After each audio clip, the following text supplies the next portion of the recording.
Hey everybody, it is Princess Friend, and we are live again for another live stream. So bear with me for just a second while I go ahead and share the link on both the Facebook page and for both the Facebook page and the Twitter, just so that everybody can get here. This is number 2. And hey, Deanna Gaines, the first one here. Thank you so much. So yeah, so we this is our second time doing it, and we've had over 20 videos since the last live stream that we've done, which I think is pretty cool. 20 videos, it's quite a bit of work. And since then we've had Diamonds and Pearls week, we've had the Ladies of Prince week, and just so much fun stuff. Also, I had a bunch of reviews this week that didn't have a fun theme to them. I was just me. But there you go. And hey, Ashley, good to see you. And Sunny B. Awesome. So yeah, definitely people are starting to show up. I love it. We didn't have as many questions this time around as we did last time. Hey, Genesis, I'm new too. This is only my second live stream. We didn't have as many questions this time around, so I might be pulling from the old questions. So from the last Q&A. But also, again, I'm going to definitely try and focus on answering the questions of anybody who is here because, hey, you're here and you took time out of your day to come and hang out with me. So definitely thank you for that, first off. So I want to say thank you first off to anybody who's here, but also to anybody who has subscribed to the channel. I think it's blowing me away. Like every day I'll log on and, I'll have 10 to 15 new subscribers a day. Like we've already gotten over 3,300. So we're on our way to 4,000 and then 5,000 and climbing. We just keep getting bigger and bigger. Obviously the fact that Prince actually launched his own channel since the last Q&A live stream that we did, that actually bumped up our visibility here. And that time where that like week after he had launched, his family launched his own YouTube channel, like I think we got about 200 to 300 new subscribers just from that week, which I always love that sort of thing. Hey, from Peru, awesome. But yeah, so I think that that's really, really awesome. And like, we just keep growing. So I'm always happy about that. And thank you so much. It's really because of you guys that, we're able to grow. And, and I'm just like, I'm a dad who's just kind of really into Prince. So I started making videos and, to know that, I have 3,300 subscribers and, that we actually have people here who are like, hey, I can't wait for the Q&A. Like that's, that touches me very deeply, everybody. So thank you so much. So you guys can also obviously start putting questions right into the live stream. We can, I also have some old questions on standby that I can answer that I didn't get to last time. And, or I can also just kind of, ramble, because you guys know I can do that. I edit myself very nicely in my videos. But I do ramble quite a bit. So, yes. All right. Wow, everybody's showing up. All my favorites. Very cool. Very, very cool. So the first question is actually in the comments right now is, have you heard about the Peach and Black podcast from Australia? And the answer to that is I have heard of it, but I haven't actually listened to it. Oh, thank you for loving my shirt. I haven't actually listened to it. Right after I discovered the Prince podcast, of which I've actually been on a couple of times now. I was very excited to be on that show. That show is really, really good. But since I discovered the Prince podcast, I've just had like a ton of people suggest other Prince related podcasts to me, a couple of YouTube channels and all that stuff. And obviously the YouTube channels are the easiest for me to kind of access because I'm just kind of always on YouTube. The other podcasts and stuff are a little bit tougher. And I have a list of them that I'm going to check out, but I haven't done that quite yet. So, but the Peach and Black podcast is definitely on my list. And thank you for that question. Where did I get my shirt? I got this one off of eBay. And it was pretty reasonable. I think I got it for like $15 because it was just, a purple shirt with white. But, one of my old professions was that I used to do screen printing. I used to work in a screen printing office. So I've been getting a bunch of different, Prince t-shirts, and I keep like looking at the quality and I'm just like, oh, like this one is an amazing print, but I got my other one that says Prince with the different names and stuff. You guys have seen it in some of the videos. And it looks cool from afar, but if you look up close, like it's so poorly printed. I was so mad when I got it. I know. It's not really what you guys are here to talk about, is about screen printing, but oh my gosh, I've been in the market now for new t-shirts, so much more now since I started the channel, and I've been going through, and just the vastness and the quality between good and bad is it's just kind of ridiculous, the quality of t-shirts. So if you see a cool t-shirt like on eBay or anything like that, like get it, and if it's good quality, let me know because I might want one. But I just got this one off of eBay. All right, I have a question here from Dove Stardust. That's a cool name. Do you think Prince's side projects are being sent to Warner for re-release? Recently, The Family and Madhouse were uploaded for digital purchase on iTunes, and those masters were with Prince. That's a good question. I didn't actually know that Prince had the masters for The Family or Madhouse. That actually seems kind of contrary to the agreement that he had with Warner's, which was that they would own pretty much everything. So I guess that's pretty cool that he actually did have those masters. I guess he just didn't have his own masters. It seems like a weird deal in that case. I know it's because those were done under Paisley Park and then kind of distributed through Warner Brothers. But I thought it was kind of all inclusive there. Is the question, are they being sent to Warner for re-release? I haven't read anything about that. I do keep up with the Prince news as much as possible. So I haven't seen any news about that. However, if that is true, then I think that that's good. I mean, as long as it's ones that were already kind of under their purview, like Madhouse and The Family and honestly a bunch of those. But I think that that's fine. They're re-releasing, so these are all kind of these gems, and I just did a review for The Family this week, so that's pretty cool. And I've been trying to find a good copy of a Madhouse album, so if anybody knows where I can get a good copy of it, let me know.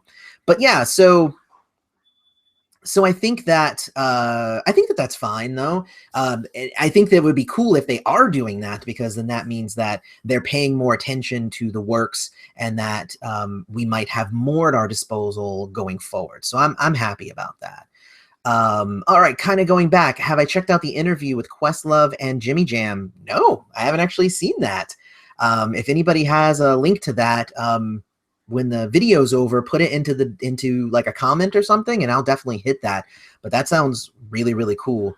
I actually, Ashley, I did see the official t-shirt that's on the Prince official site, and I actually do like that design quite a bit. I'm hoping that soon they're going to get away from just Purple Rain related stuff. I mean, I realize that Purple Rain Deluxe was still just released about a month ago, so they're still riding that, and they're going to keep riding that for a little bit. So I I'm not confident that they're going to get off the Purple Rain train for a while, but I would like it if they did, because I would love like a gold experience, like a shirt with like a gold, like this shirt but black with a gold. Oh my god, I would kill for one of those. That if it looked really really cool, I would love a gold experience shirt.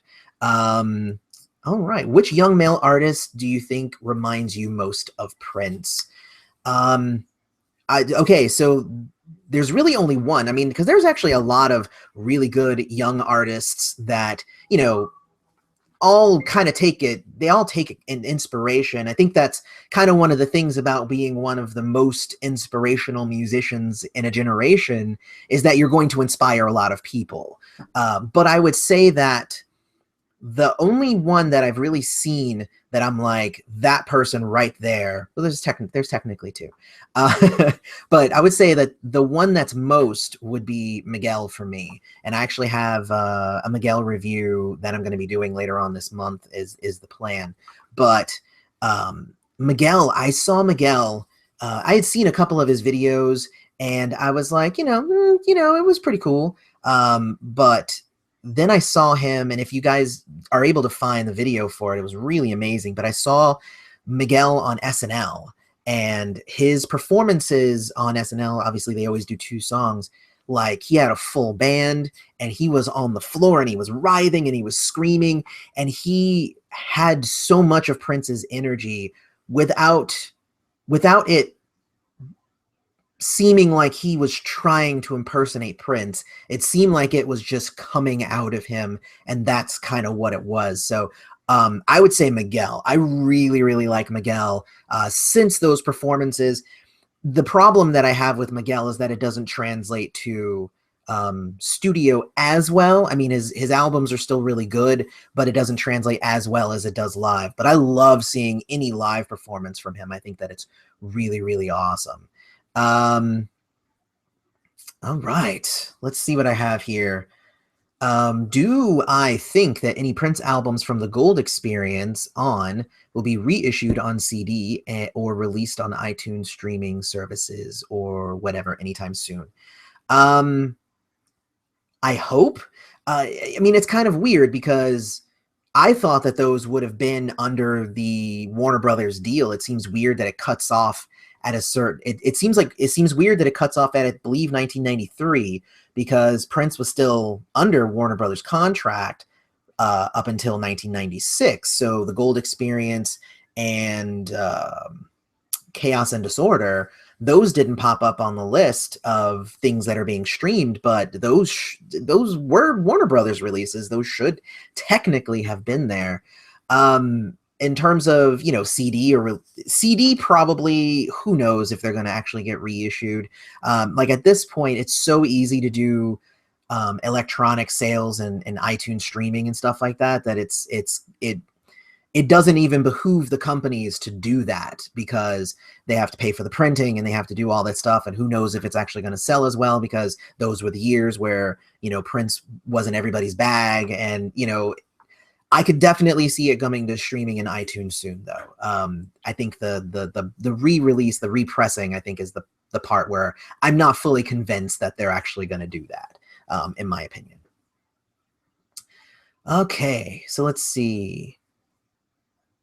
All right, so do I think that if Prince was still with us, that he would have another great album that would blow people away? I do, and that is a sad thing about his death. Yes, I mean, Prince had music flowed through him, as he said. I think that he had so many more albums and music for us. I mean, we know that because we, as Prince friends, we all know kind of all of the stuff that he had in his vault, that those songs never found a home. Those songs didn't have a place on an album, because Prince didn't just throw a random collection of songs on a CD and call it an album. They needed to be related to each other, and they needed to give a certain experience, and he needed to weave a tapestry for you, if you will. And, you know, that was what was always really awesome about Prince, is that each album was its own experience. It wasn't just a collection of songs. So would he have had another great album? Hell yeah. He had just released one a few months before he died. He had Hit and Run Phase 2, which granted wasn't as good as Hit and Run Phase 1, in my opinion. But the two of them together, seeing as they were two phases of the same thing, I would count that as basically his last album. Was an amazing album, was a great album. One of my all-time favorites, actually, especially Phase 1, because Phase 1 was friggin' great. So it does sadden me that, you know, that he's dead and we're not going to get any more albums. We will likely get more collections of Prince songs, but I don't think that we're going to get any more albums. All right. So let's see. How do I feel about the releases of his unreleased music on YouTube? I don't really have an opinion on it. Like, it's weird because unreleased music is, I don't know, I guess it's kind of fair game because I'm no lawyer, but you know, there's no contract signed for that music. It's just music, like it's just out there. So it seems weird for anybody to really have a problem with it. The only reason that I could see even Prince's estate having a problem with it would be because like if they're about to release a collection of Prince songs and it has one of those songs on it, then they're like, we need that version gone because we're going to be pushing our version. So I can see that as a reason to kind of not like that. But I think they're always going to be super litigious on YouTube and making sure that, you know, his songs aren't just being put out there for free, because that's not what Prince would have wanted. And yeah, so there you go. It might not be a great answer, but that's the answer I have for you. Can you do a review of 3 Chains of Gold video? All right, Michael Jones Jr. We've had this discussion in the comments before. So what I'm doing is I'm doing, and this is for anybody who's maybe new to the channel. I know that there was a couple people who said that they were new at the beginning of the live stream. So what the Purple Project is I am going through all of Prince's albums and all of his stuff, and I'm trying to go in order. In terms of his official releases, I'm definitely going in order. But things like the family and the time and stuff like that, I can jump around with that stuff. Proteges, I can jump around, but I'm going right now. I'm going month to month with the individual albums. So what we just had was Diamonds and Pearls week, where I did a review of the Diamonds and Pearls album. I did a review of the Horny Pony single, as well as the Get Off maxi single and the Cream maxi single.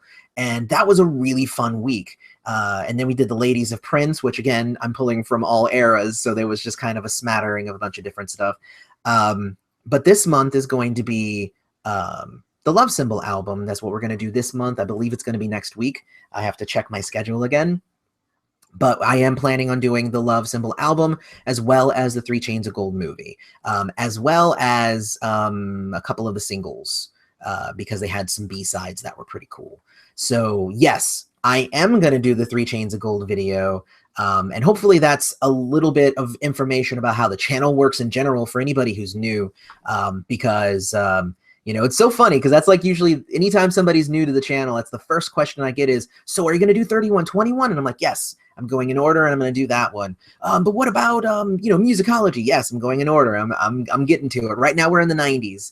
So if you look at all of the Prince reviews, we started with For You, and we have gone all the way through Diamonds and Pearls so far, and we've had an amazing time doing it. So we will be doing more of that. And obviously I just started with Michael Jackson albums, so I plan on doing those in order as well. And you know, when I'm maybe when I'm done with Michael Jackson, I might start doing a little bit of Madonna. There's a couple of really big musicians that I really want to I want to go through their whole catalog and really kind of put them under the microscope, kind of like how I'm doing with Prince.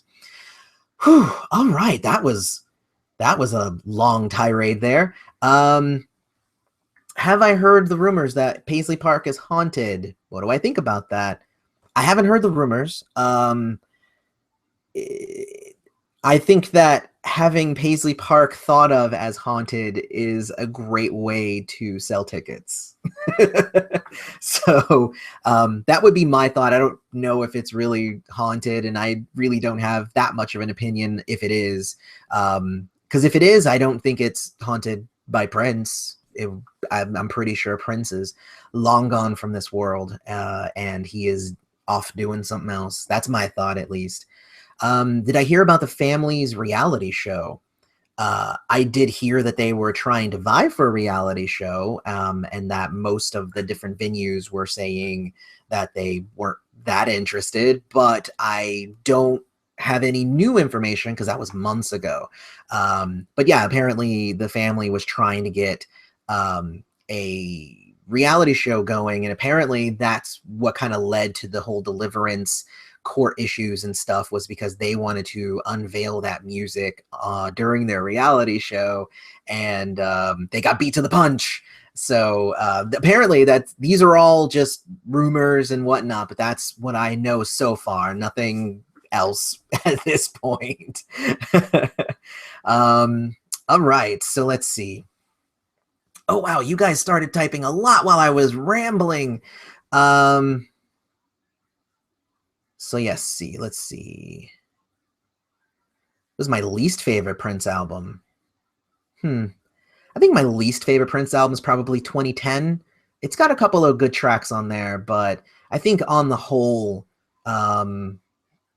it seemed like it was kind of thrown together rapidly, and it seemed like it needed just a little bit more love. But there's a couple of really good tracks on there. That's where the Purple Yoda comes from, if I recall. Do I think a Sign of the Times reissue will happen like Deluxe? I don't. I think that if anything in 1999, Deluxe or something would happen before Sign of the Times. And the only reason that I say that is because I actually just put up a video today that showed you what the highest selling albums were from Prince. And obviously Purple Rain was on top of that. What was it, like 14 times platinum or something like that. But then like the next one underneath that was 1999, and it was 4 times platinum. The next one under that, which was Batman, was 2 times platinum. So I think if they were going to do any of these big re-releases and stuff like that, then they're going to shoot for those ones that have proven that they're higher selling first. Sign of the Times, I think, was like number 6 or 7 on the list. So I think that a 1999 one would come out sooner than a Sign of the Times one. No matter what, us friends think, whatever the best, Prince album is, Sign of the Times is not my favorite Prince album, not by a long shot. I have so many others that I would put above Sign of the Times, but Sign of the Times is really good. All right. The whole vault, Sign of the Times with concert film. Yeah, well, see, and that's the kind of the thing is the concert film coupled with Sign of the Times, I think would be cool. But I mean, my version of the Sign of the Times concert film is actually really good. So, like if they remastered it or whatever, like I don't know how much better you could make that one since it was shot on better quality film and all that stuff. So I don't know, it's kind of weird. All right, so here's a question. What do I think of Emancipation? It's personally one of my favorites that didn't get much credit. 100% agreed. Emancipation is an amazing album and one of my favorites, mostly because what Prince did with Emancipation was give you three albums, basically. Like it's all under the Emancipation like header. These 3 CDs are Emancipation, but every single one of those is a separate album to me. They all kind of convey a different feel. They all kind of convey a different message. Like disc 1, if you guys haven't heard it, you're just going to hear me rambling here for a little bit. But like disc 1 is all about the celebration of no longer being under the thumb and no longer having to wear slave on your face. The second one is kind of about his joy of his family and, moving forward. And then the third one is kind of all of the angst and the anger and stuff that came from the experience of of being a slave and him, you know, so it's like 3 different experiences. And again, Prince knew how to weave an album to the point where it was just beautiful. Like I love Emancipation from front to back. I listen to that one. That's like in my regular rotation. I listen to Emancipation all the time. It is an amazing album. All right. So, oh, Mr. Ants Prince channel, thank you. Thank you for staying up to say hi. You rock. You keep doing your ABCs of Prince too. Those videos are really awesome. Keep it up.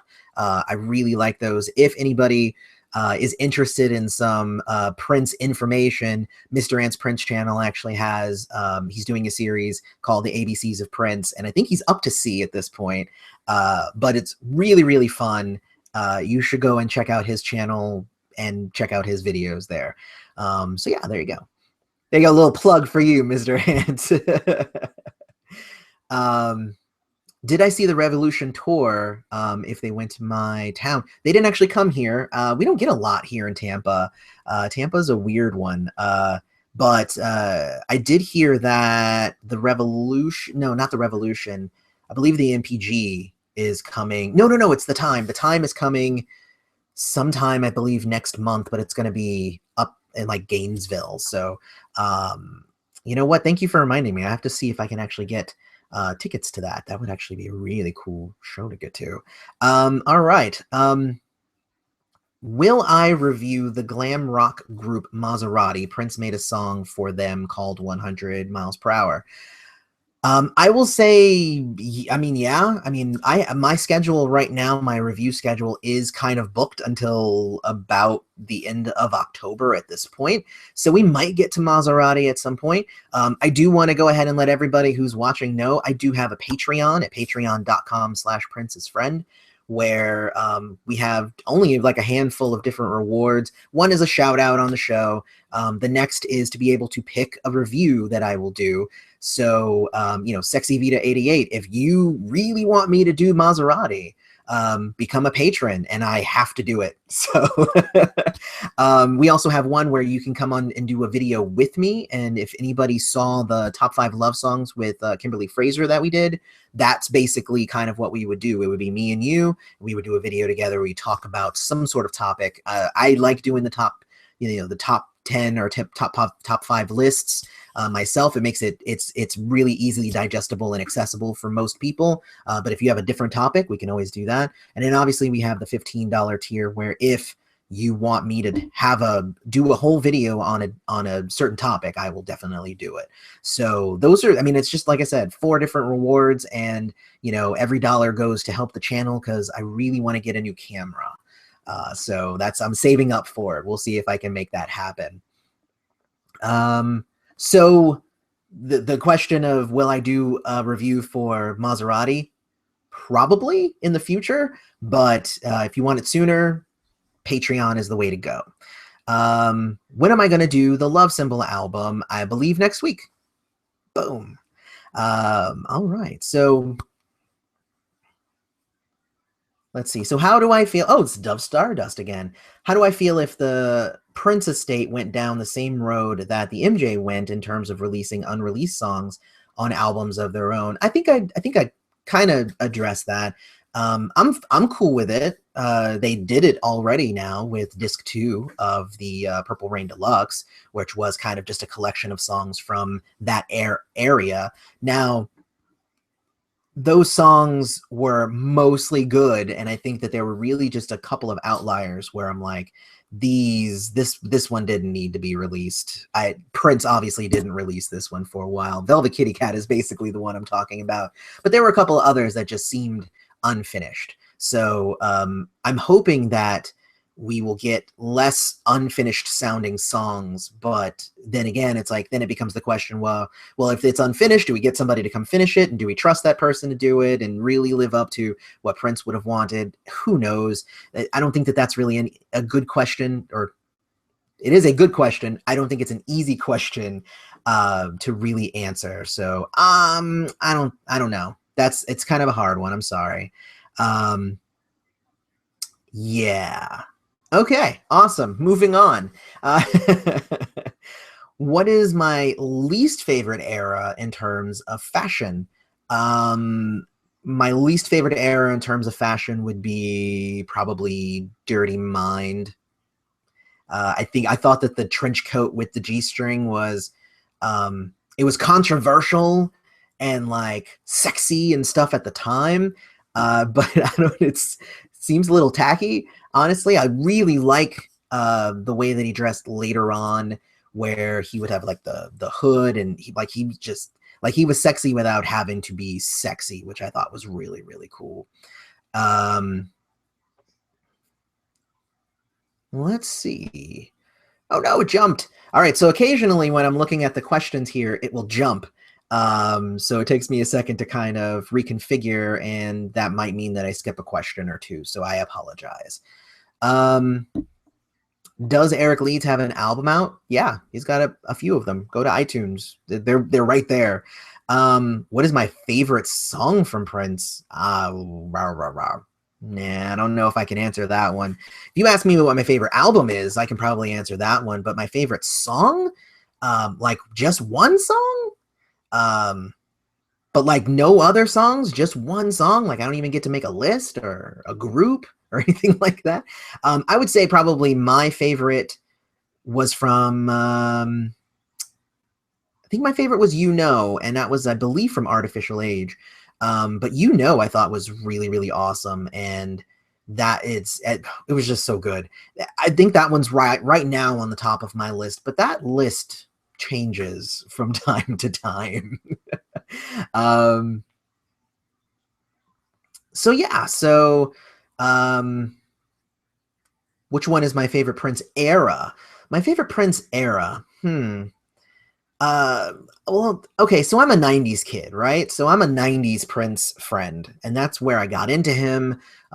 That's why I attach myself to the term friend over fan or fam, as I've seen before. A lot of people say, we're members of the Purple family, but like for me, like I've never been a member of the Purple family. I'm a Prince friend, because, Prince, he wasn't doing purple at the time where I was in the Prince. My Prince is gold. That's basically how it works. But I think that that's really the cool thing about Prince, is that he was able to access different fan groups and different listeners based on what era he was in. Like every one of them appeals to a different person. Like I am less into his earlier work than I am his later work. And that could just be like the sound of the times, or could just be that I feel like he got better as he went along. So I would say, but 90s is my favorite era. And I think like the 2000s, I think were actually pretty awesome too. I don't know. It's weird too, because eras are so odd, because like he basically had like 2 eras per, like every 5 years was like a different era, or in the early years, like every 2 years was a different era. I don't know. That's a hard one. All right. So let's see. Favorite Prince song. How do I feel that Prince changed his lyrics later on in life? Did you care or not? You know what? I know a lot of people were really like, I don't know, I don't want to say mad, but they were disgruntled when Prince stopped cursing. you know? Um, it seemed like it was such a silly thing, because, if he doesn't want to curse anymore, what does that, I mean, he's not telling you can't curse. I'm all about letting people do whatever they want to do. That was something that Prince taught us. So you do what you do, you boo, and I'll do me. And he wasn't into the cursing, so I'm like, whatevs. It made it easier to sing along with my mom in the car, so that was good. um so I would say no, I don't really care, but it did make it a little bit easier when singing it around the town. So what did I think of Come? Come was an amazing album. I think Come is pretty underrated. And a lot of people think that Come is just full of just sex songs, but and it does have those. But there's like Papa's on there. He's got some other stuff on there that is actually really, really cool. So yeah, I liked Come a lot, and I can't wait to get to that one. That's only a few months away, and I'll be getting to the Come review. I'm actually really excited about that. Let's see. So yeah. Oh, Mr. Ants D is almost in the can. That's always good. Here's one. Do you think that Prince's style was judged a little harsher because he was a black man who wasn't afraid of embracing his feminine side a little more than others who are non-black? Yes. That would be that's my blanket answer for that question. There's a thing in the black community with hyper masculinity. And even today, where we're a little bit more aware of, homosexuals and transgendered and all that stuff, it still exists in the black community, sadly. So I'm really hoping that we're able to do away with that as a people eventually. But, that is one of the things that Prince used to do, is he used to challenge the norms.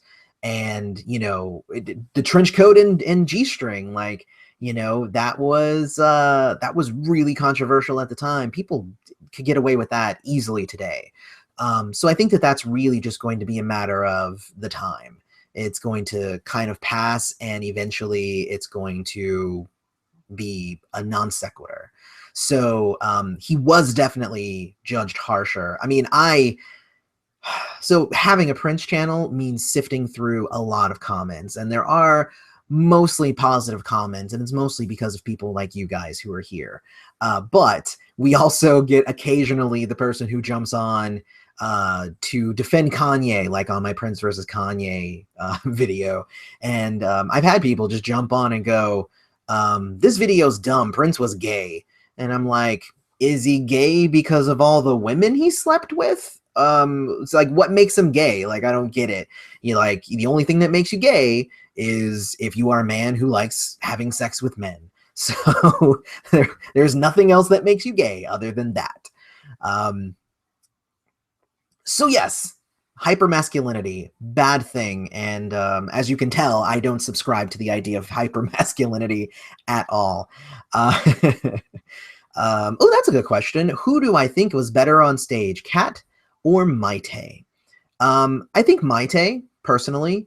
I think that she had an elegance and like a grace on stage that Kat didn't have. Like, Kat was, I have this in the Sign of the Times movie review, but there's a move in that where they're performing and she goes like that, and and I don't want to be vulgar or anything, but they're like, her breasts are just jump, and I'm just like, that has to hurt. Like, that doesn't look good, and it doesn't, so stop doing it, and it doesn't look fun for you. Please stop hurting yourself.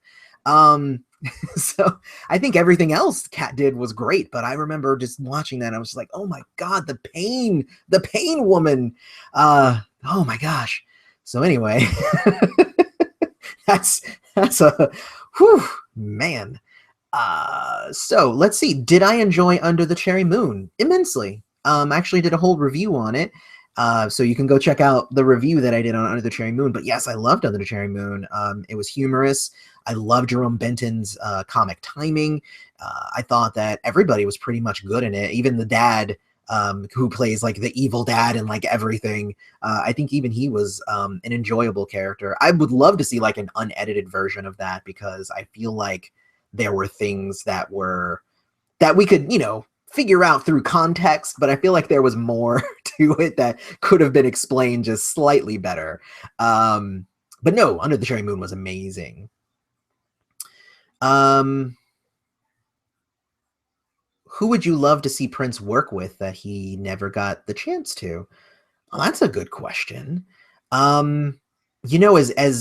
As sad as this might sound to people, I would probably say Bowie. I know bringing up bringing up both of them being, gone at this point. But I would have loved to have seen a Prince Bowie, because I always love and Bowie probably would have been open to it because Bowie does duets with anybody. But I think a Bowie Prince would have been amazing, and they both, gender bending. They're both amazing singers. And I think they could have come up with something actually really, really cool together. I personally think that. So, let's see.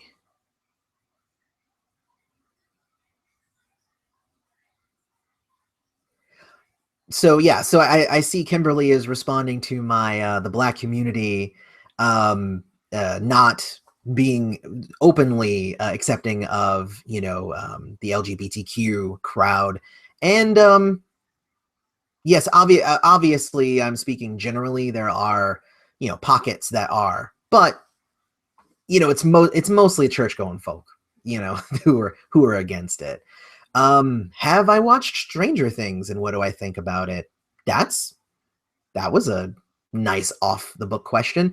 Yes, actually, I'm in the middle of watching it for the third time. I watched it once by myself, and then I watched it again with my wife, and I am now watching it again with my mom.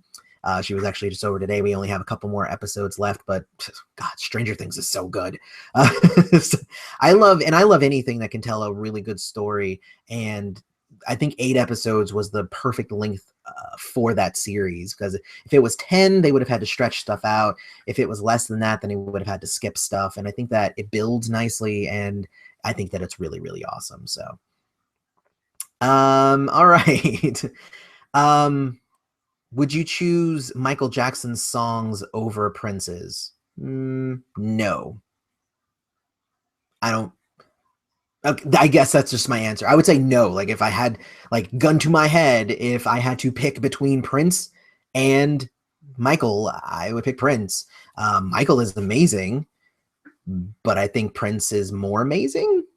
I actually had a debate like yesterday about something, about that, because I was talking with a friend, and we were talking about, like, the troubles that both of them had in their life and all of that stuff. And obviously I've been talking a lot about Michael today because I dropped my review of Off the Wall today. So yeah, so Michael's kind of on my brain at this point. I've been singing Get on the Floor pretty much all day to myself. So that's a good song. All right. So what are my favorite movies, non-Prince, to watch? What's funny, Pool of the Deadly, is that I was actually just talking to a friend of mine today about how he really, really needed to see Deadpool. I've seen that movie, I think, 5 times. That movie's really good. But the review that's dropping tomorrow is for Moana. And I have seen Moana, I would say, about 24 times already, because my kids love it and I love it. And I'm a sucker for a musical. So be on the lookout for that review tomorrow, because I'm excited for that one to drop. I hope you guys do enjoy that review. All right, so let's see. 3121 or Musicology? I would say 3121. Both are actually really, really good. I think 3121, though, has the dance on it, for one. It's got Incense and Candles on it, for 2. 3121 for 3. But Musicology, see, that one's got Illusion, Pimp, and Circumstance. Illusion, Coma, Pimp, and Circumstance. That one has Cinnamon Girl on it. Oh, God. I would pick 3121, like, as like a spur of the moment, like, that's my gut reaction. But both are really good. It'd be really, really hard to really choose between one. So let's see. I recall you saying that Gold Nigga was the only album that you would not be able to review. But since the video is on YouTube, have you heard the song Call the Law? If so, what do you think of it? So yes, so I did that video. It was mostly as kind of an illustration as to how the prices have been gouging right after his death, because I think that video is about a year old, maybe a little bit less than a year old. But it was the fact that, like, somebody was trying to sell Gold Nigga for like $350 or some stupidness like that. And I was like, no, thank you. I guess I will just never own this album if people are expecting me to pay $350 for it. So I have heard Call the Law, because Call the Law is also part of the Cream maxi single. And I think Call the Law is good. It's a good song. I like Rosie Gaines on it. Call the law, we're getting busy, y'all. You know, that's just classic. I love that shit. All right. So let's see. Am I thinking about going to Paisley Park? Yes. My thought is I will likely be able to go next year. What I've been hoping for is that the channel will pick up, we'll get more subscribers, more views, we'll start to make just a little bit more money, and then that will allow me to pay for the plane ticket and you know, an entrance fee and hotel and all that stuff for me to be able to eventually go to Paisley Park as part of the channel, like because I think that would be a lot of fun. And you know, I'll take as many pictures or videos as Paisley Park will allow me to, and then I'll be able to share all of that with you guys. But I want to get a better camera first, so that is kind of the first thing on the docket right now, is get a better camera. And it's going to take probably, if we keep going at this pace, it'll take probably about another 6 months if we don't grow anymore. Like if we just stayed stagnant from right now, it would take me about 6 months to afford it. But if we continue growing at the rate that we have, you know, it might happen in maybe 4 months or 3 months or whatever, or who knows.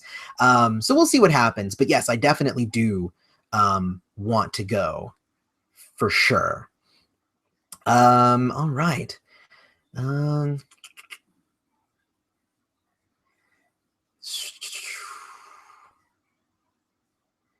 Have I ever been to a Prince concert? I have. I went in 1997, Jam of the Year tour. And I actually got a tour T-shirt, and it was an awesome one of Prince on the front here, and then it said love and it said sex, and then there was the love symbol on the back. And that shirt, I was a super skinny kid, and I bought it in extra large.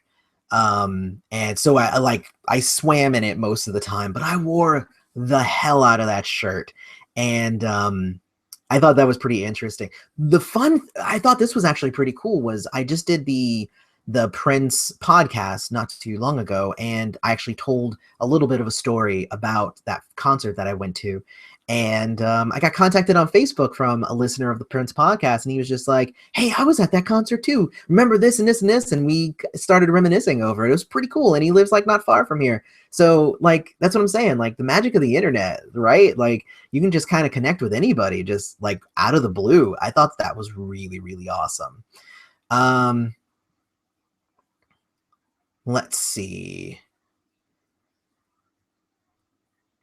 10 Prince concerts? I wish. Would I ever do a review of any of Rosie Gaines' solo albums? Yeah, most definitely. I have a couple of downloaded from iTunes. So the goal is to do maybe a couple in a few months. I do want to hit some Rosie Gaines because I love her voice, and I haven't actually listened to any of her stuff. But I do have a couple of them, so I'm ready to listen to them as soon as I get around. I'm listening to so much stuff every day. You know, like it's crazy because at this point, I spend, I would say 2 to 3 hours a day on the channel, even on days where I'm not uploading stuff, because I'm either listening to something, or I'm writing something, or I'm recording something, or I'm editing something. There's always something to be done. So, you know, I just, and I love doing it. So I am not saying that I don't like it, because if I didn't like it, I just wouldn't do it. But it is a lot of work on top of my regular job and everything. So, you know, hopefully as we keep going, more people will appreciate it, and we'll just keep growing. And I think that that's, you know, really, really cool. Thank you, Chris Moon, for saying that I sound funky when I sing. It's really hard to not sound funky while you're doing Call the Law, because it's a really funky song. So let's see here. Oh, Thriller or Bad? I would probably say Bad. Bad had more tracks on it that appeal to me. Dirty Diana, Bad, Smooth Criminal, So I think those would be like a lot of big ones, like Liberian Girl is really good.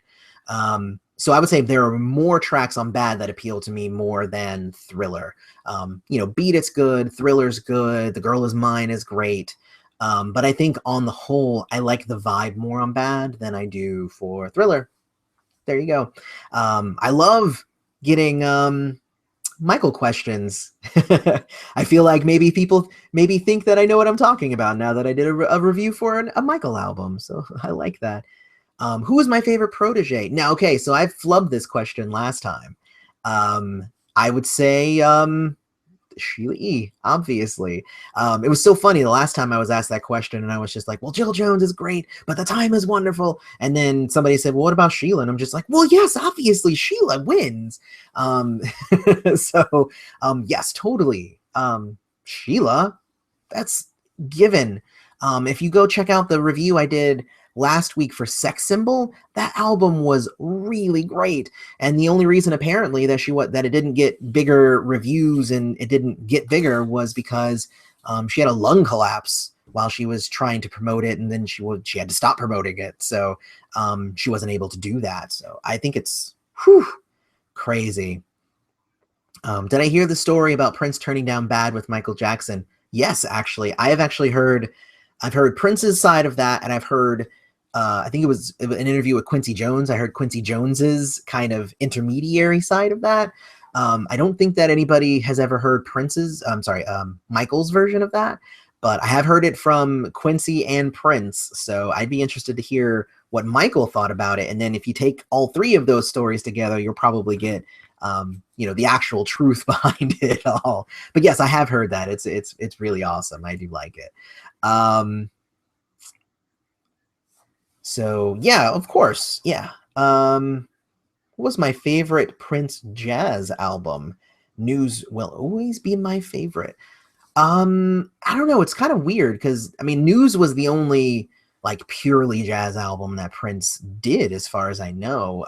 All the other ones had elements of jazz, like most of his albums do. But I don't think that he had any other straight up jazz albums. So I guess News would also be my favorite because it's the only one. Unless I'm wrong, I don't know, but that would be my thought. All right, so Pool of the Deadly asks, is Purple Rain Prince's best work?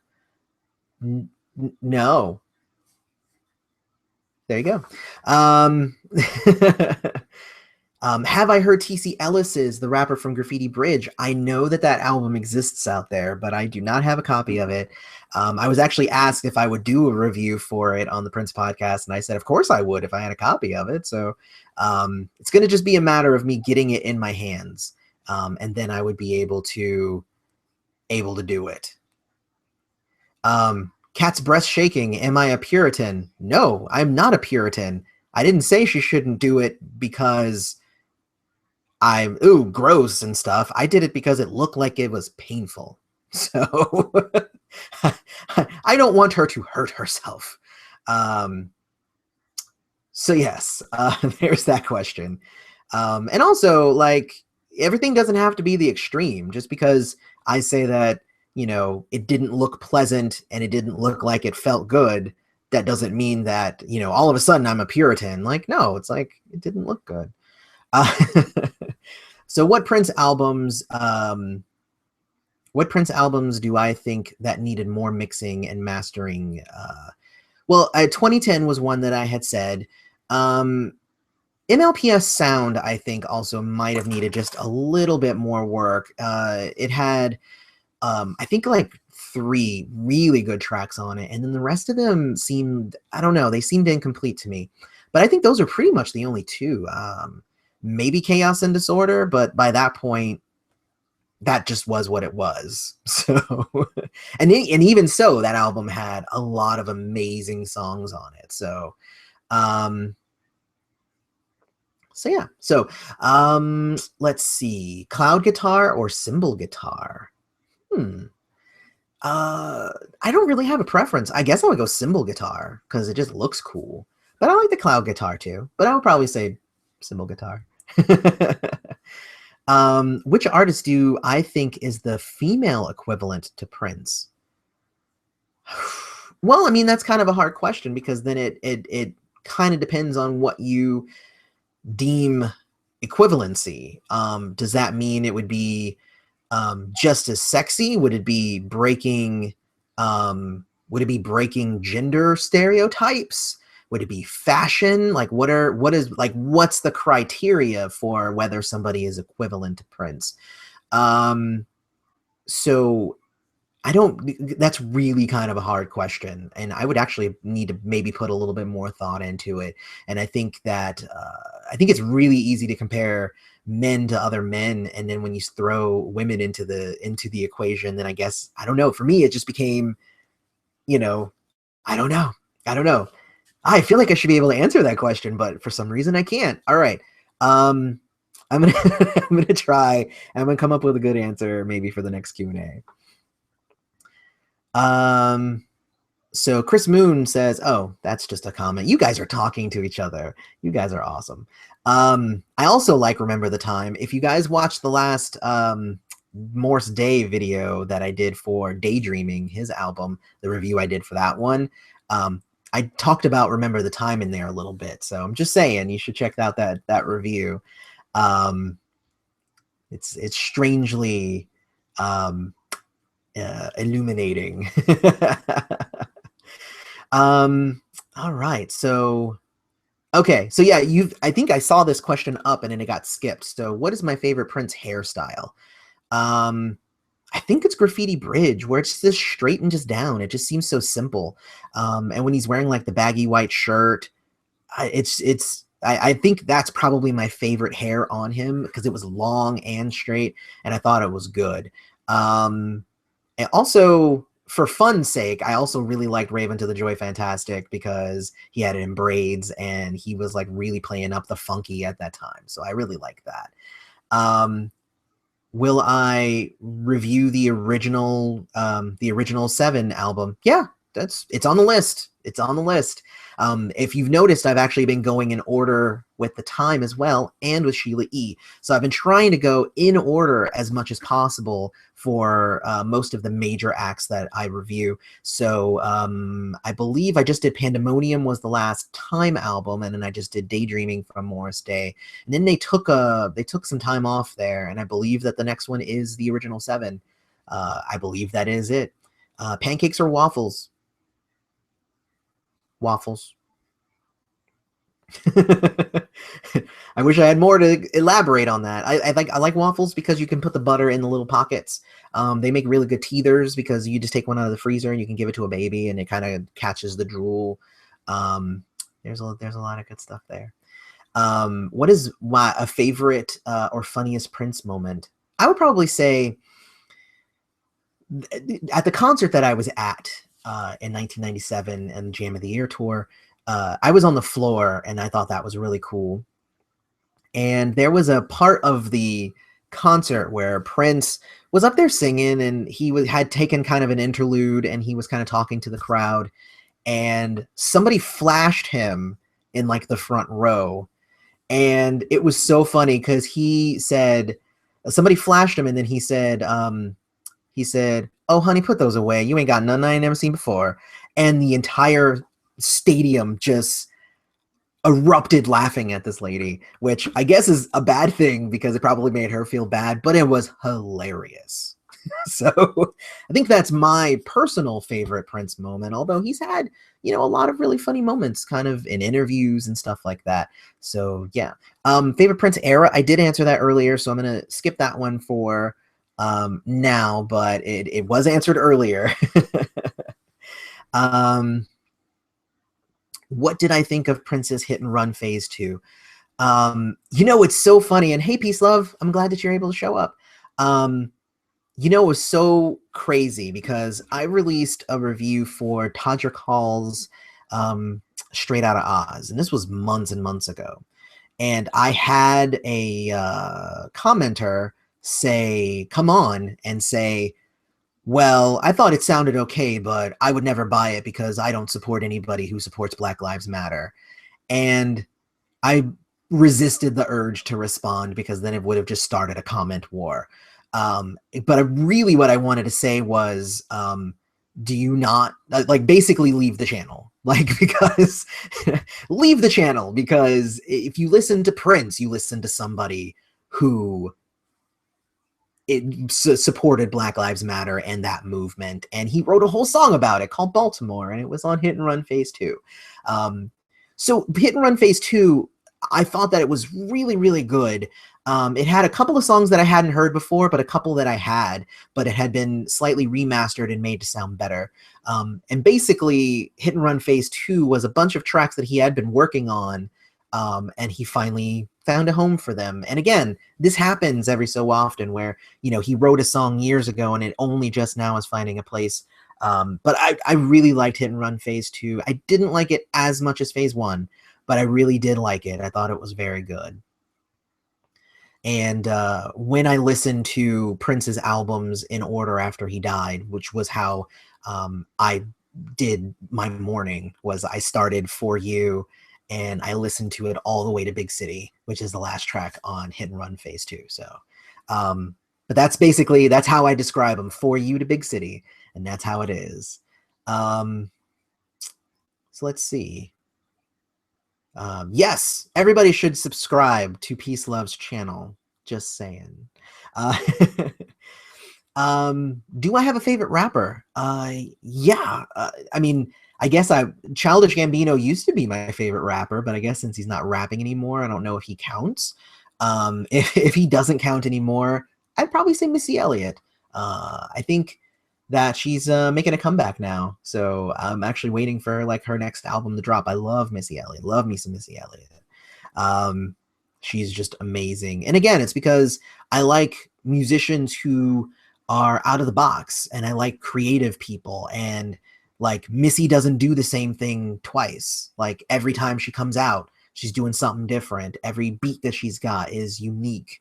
You know, and it's just and she can spit some flow like nobody else, and like you have to respect that. I love Missy. All right, so let's see. Speaking of Morris, have you heard his 1992 New Jack album, Guaranteed? All Prince fans seem to hate it. Would you review it sometime? I did not know that it existed, so I will have to look for it. And yes, if I can get my hands on it, that'll be the next one that I review, because I've done all the way through Daydreaming so far. So got to do the next one, right? That's my plan, is I try to go through each one. What did I think about Tamar? Okay, so Tamar, the only thing I had heard about Tamar for the longest time was Beautiful, Beautiful, Loved, and Blessed, which I thought was an okay song. But I got my hands on her album that was unreleased. That thing is amazing from beginning to end, and I do plan on doing a review for it when I get to that era. I haven't gotten there yet, and we're just in the 90s yet, but I got a lot in store for you guys. It definitely, I'm going to do that Tamar album because it was so good. I basically listened to it when I listened to it for the first time, I was doing a garage sale. So I was out front of my house and we were, you know, selling stuff, and I just had it kind of blasting, and everybody who came up to like look at stuff, they'd be like, yeah, what is that? And I'd be like, that's Tamar, man. You got to get that. Of course they couldn't because it was unreleased, but man, it was so good.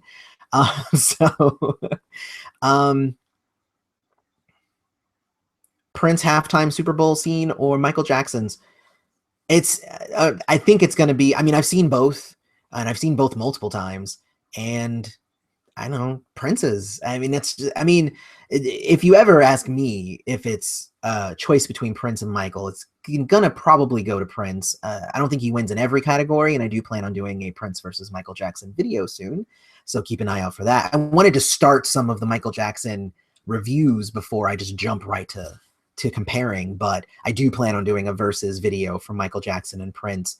But I think that Prince's Super Bowl scene, it flowed really well, and I thought that he performed some good music. He performed some of his, he performed some of some other artists, and I think that overall he gave a good eclectic experience.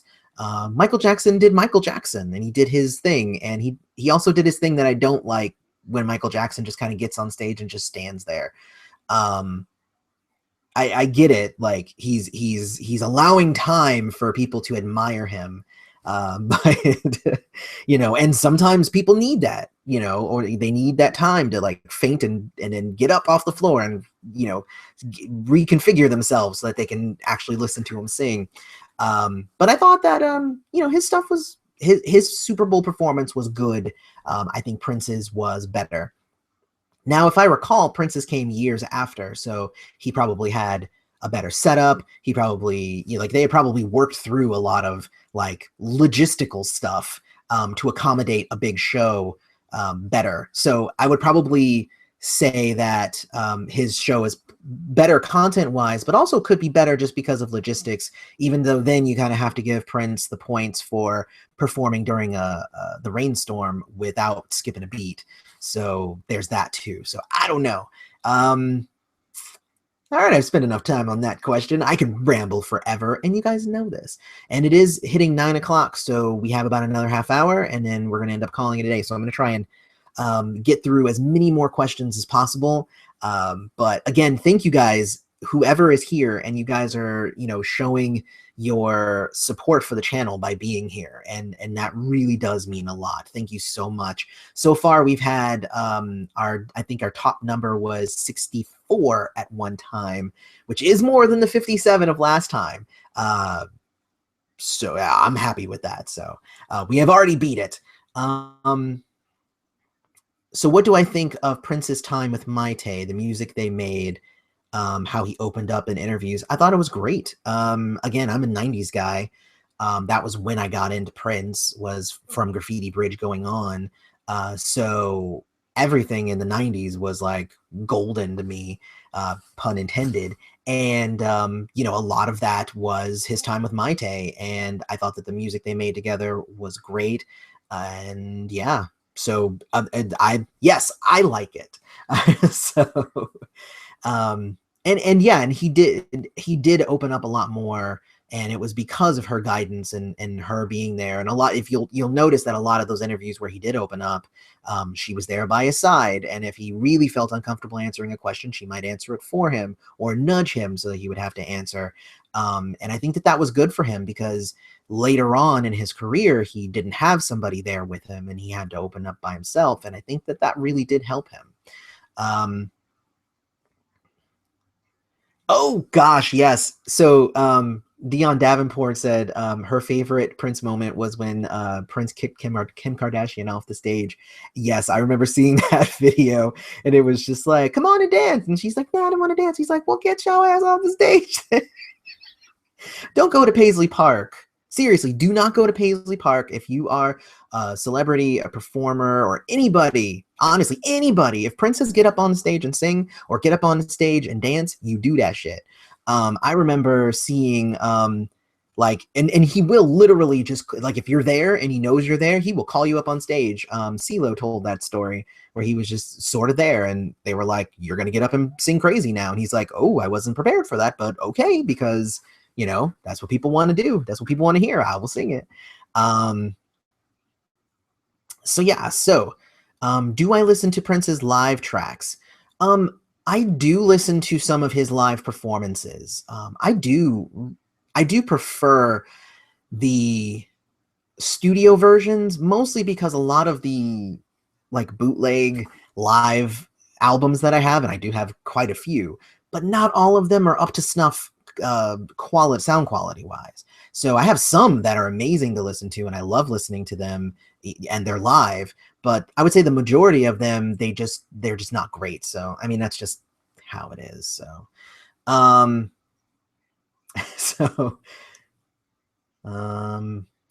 let's see. Thank you for the question, Brittany. That was a good question. Which Prince album do I prefer, his first album or his last? I would say his last. So I actually think that Prince just kept getting better and better, and I enjoy his early work, but he was already better than For You and Prince and Dirty Mind. He was already better than that before Purple Rain, and he got better than Purple Rain going forward. So every album, it felt like he was experimenting and he was doing new things, and that's what I look for in a musician and in a performer that I'm going to follow. And there are a lot of performers and bands and stuff that do that. You know, I did a review just a couple of weeks ago for 311, and 311 is one of those bands that, like, they evolved into what they are today. They didn't start off that way, and they milled different sounds, and you know, they try different things even on the same album. They'll even on the same track, they have a couple of tracks where it's like it's completely different songs from beginning to end. And I love that. I love that sort of experimentation on an album, and it doesn't always need to necessarily be good, but it just needs to be different. People might not, you know, think that I like this, but Korn is actually one of those bands that I actually really enjoy. Korn.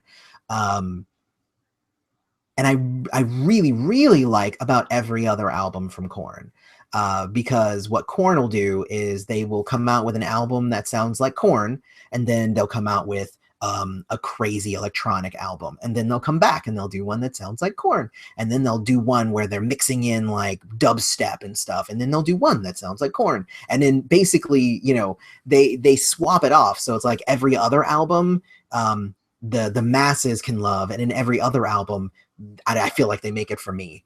So it's just for me. They're just experimenting just for me. So let's see here.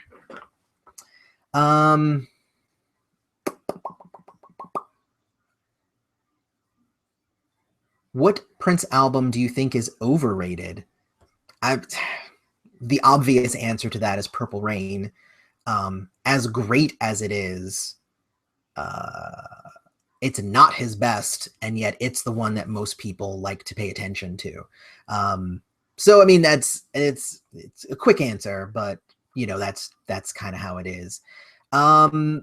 Will I be making an Instagram page in the near future? You know what's funny? I was actually just having a discussion with my wife, and she's like, you know, you should have an Instagram. And I'm like, I don't even know what to do with that. What is Instagram? She's like, no, don't worry, I'll show you how to do it. So I might have an Instagram soon, because my wife is going to help me and figure out what I'm supposed to do. And if that's the case, then I'll probably start, you know, sharing little mini videos of me editing or whatever on it. So I don't know. That's what she said I'm supposed to do on it. I feel so old when I say I don't even know what Instagram is. All right. I'm gonna stop dating myself here a little bit. Do I like Tupac? Actually, no. It's not for me. I never really liked Tupac or Biggie, so it's not an East Coast West Coast thing. I don't think I was really into it. I had kind of started getting out of rap because the gangsta rap had gotten to the point where I think it was getting to be too much for me, and I think I was listening to too much Prince at the time. So I was listening to a lot of Prince at the time, and Prince was, you know, singing about positivity and love for one another and all that stuff. And it was really hard for me to put on a CD of the rest of the stuff. So there's that. So there's that. All right. So what is the best and worst of being a YouTuber? Well, that's interesting. That's a good question. You know, I would say the best would be being able to do a live stream and having all of you beautiful people here. I think that that's really cool. Also, I really like the ability to kind of come on and share my thoughts and with people who I know are open and receptive to critiques of things that they love, because that's one of my biggest things. I am a critique. I am a critic. Just by kind of just, that's just how I've been raised. I've been raised to kind of question things, and I've been raised to, you know, think about things constructively. I'm a writer, so I like to think of things like a story, and I like to maybe, you know, figure out connections between things, and that's kind of how I am. You know, there are a lot of people out there who have their sacred cows, and there's no way that they will ever, you know, slaughter them, and I don't mind slaughtering them. I'm completely okay with it. You know, there are a lot of people who are like, you know, well, if you do this Michael Jackson review, you better give it 5 out of 5, and you're crazy if you don't. But I gave it 3.5 out of 5, and that's just kind of how it is. You know, what's your least favorite Prince album? Guess what? I knew exactly what my answer was because I have a critical ear and I can hear what I like and what I don't like, and I don't mind sharing that information. You know, the ability to listen to criticism, even about the things that you love, is kind of an important thing about life. And I happen to be comfortable enough doing it that I will critique even my favorite things. I can always find something wrong with them. That's just kind of how it is. So I would say that's probably my favorite part about being a YouTuber. My least favorite part is, as a writer, we have a thing saying that we love to have written a book, but we don't actually like writing the book. And that's kind of how I feel about making my videos. I love having the videos made. And I loved the finished product, but I don't like the process of making them because each video takes so much time and effort to actually get it done. And it's not like it's hard, it's just that it's time consuming. But it is a labor of love, and that's part of why I have the channel. And the channel is an amazing way for me to kind of get my own thoughts out. And that does take time, and it wouldn't have to take time if I didn't care about my presentation. I see a lot of videos and a lot of channels where people just hit play and they just talk, and that's cool, but I don't think I would be able to just do that because, as you guys have seen in these live streams, I tend to ramble. I like to adjust in my chair. I like to move forward and back a lot. I burp. I say the same thing over and over again. You know, and for me, like, that's part of the presentation of the reviews that I do. And I need to cut out any extraneous stuff. I need to cut out any of my ums and ahs and stuff like that. So I do my best, and I do my best to not have any of those in it anyway. But when it comes down to it, it's my job to curate how the world views me. So that does take extra time. So there's not much we can do about that. It takes extra time. All right. So that was a long answer. I apologize. All right. So will I be making an Instagram? Okay. So I'm hitting some duplicate questions here. Do I think that Prince gets enough credit he deserves for his total body of work and his musical genius? I would say no. I would say that he doesn't get the credit that he deserves, mostly because people don't take the time to delve deep into him. And this was part of the conversation that I was having with a friend of mine yesterday, where he said that he loved MJ because, you know, and MJ would release one album every few years, and it allowed him to, you know, absorb the album more, and it allowed him to love the album more because he had more time with it. Whereas Prince would release another album every year, and it might have oversaturated interest in him.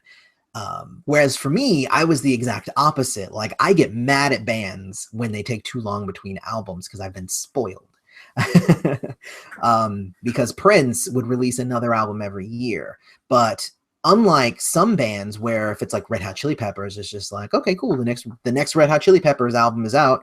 Guess what it's probably going to sound like? It's probably going to sound like some Red Hot Chili Peppers.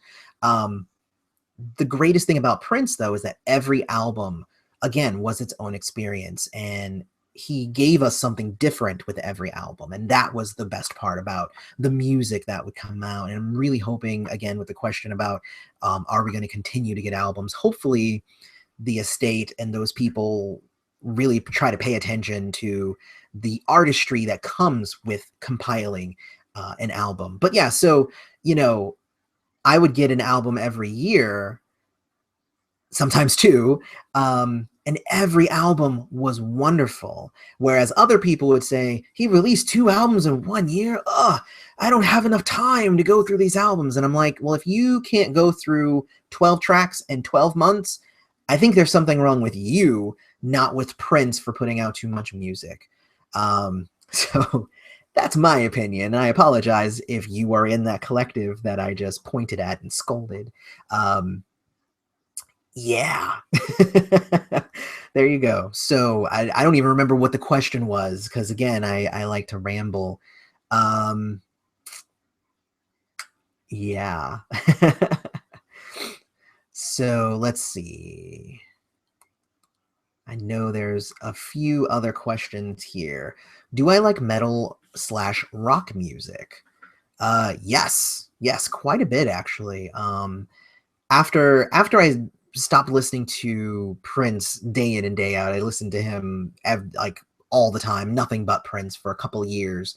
And I got to the point where I was kind of drawn out of Prince by Smashing Pumpkins, which was that was why that was the first rock review that I did, was for Smashing Pumpkins' Siamese Dream, because that was actually the album that got me out of listening to Prince all the time. So I did that, and then that the Smashing Pumpkins started getting me into 311, and then after 311 I somebody played some 9 Inch Nails for me, and I was just like, I don't like that. And then they're like, well, here's some Korn, and I'm like, I don't like that.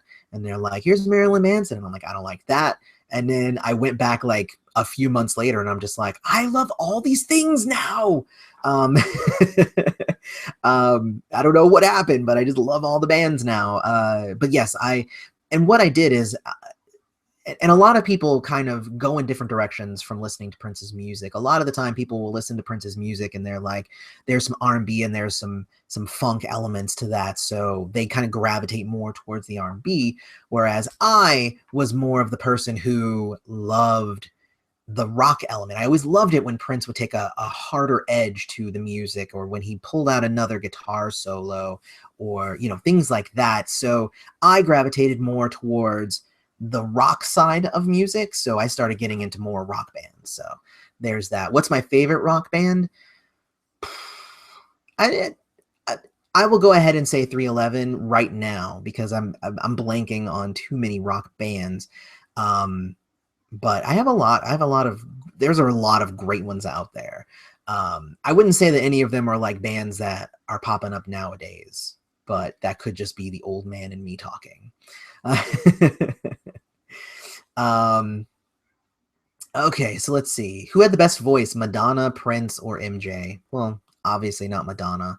And I would say that I prefer Prince's voice over Michael Jackson's, mostly because he could do a lot of different things to it. He could do the low, he could do the high, he could do the rapping, he could do everything.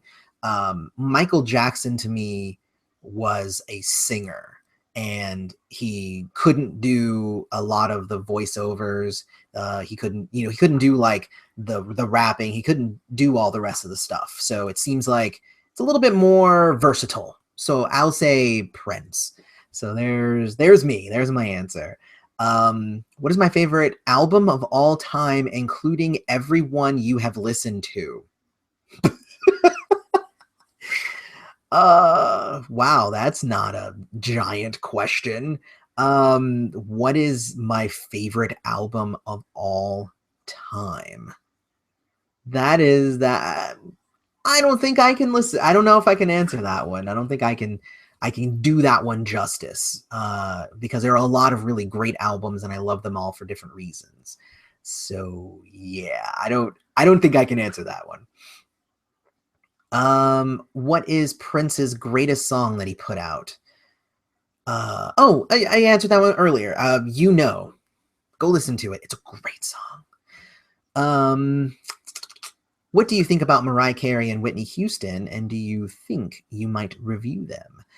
I could. I mean, if people want Mariah Carey, Whitney reviews, I can definitely do them. They were a little bit more on the pop side than what I usually like a ton. So there's that.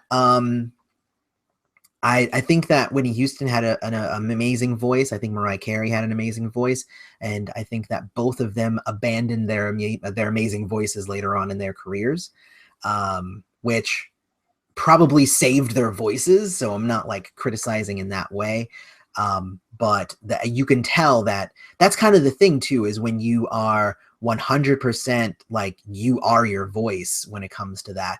See, Prince had musicianship, songwriting, his voice, his screams, his rapping, his fashion, his humor. He had so much to him, whereas both Whitney Houston and Mariah Carey, they were almost 100% marketed on the voice. And then as soon as you don't have the voice and you realize that there's not a ton more to fall back on after you don't use your voice to its fullest capacity anymore, yeah, then there's less there for you to kind of dive into. I would say that they're not on my list right now. They might show up on my list later. Again, we do have the Patreon going at patreon.com/princessfriend. So if anybody feels super strongly about Mariah Carey or Whitney Houston or their favorite band or anybody, and they want me to review it, you can go to the Patreon, and then I have to, because it's contractual, because I said I would, and it's handshake, I guess. What is my favorite Prince music video? Oh, that's a good question.